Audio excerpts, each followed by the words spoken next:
আবু জেহেল যেই দেশে তেলাওয়াত নিষেধ করেছে ওই দেশে আল্লাহর নবীর সাহাবা তেলাওয়াত শুরু করে দিল বিসমিল্লাহির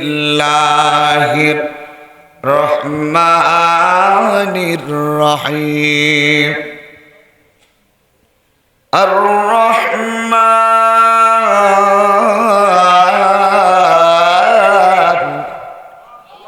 আল্লামাল কুরআন খলাকাল ইনসানা আল্লামাহুল বায়ান আশ-শামসু ওয়াল কমারু বিহুসবানি ওয়ান নাজমু ওয়াশ-শাজারু ইয়াসজুদান।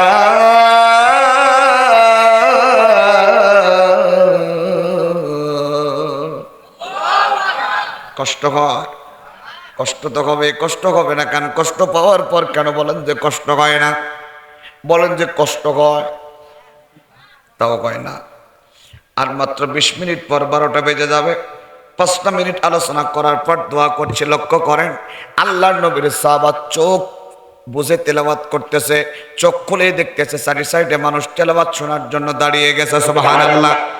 ওরে জীবনের মালিক তুমি ছাড়া জীবন চলে না, তুমি আমার সকল সাধনা রে জীবনের মালিক তুমি ছাড়া জীবন চলে না। আস্তে করে বলবেন মারহাবা।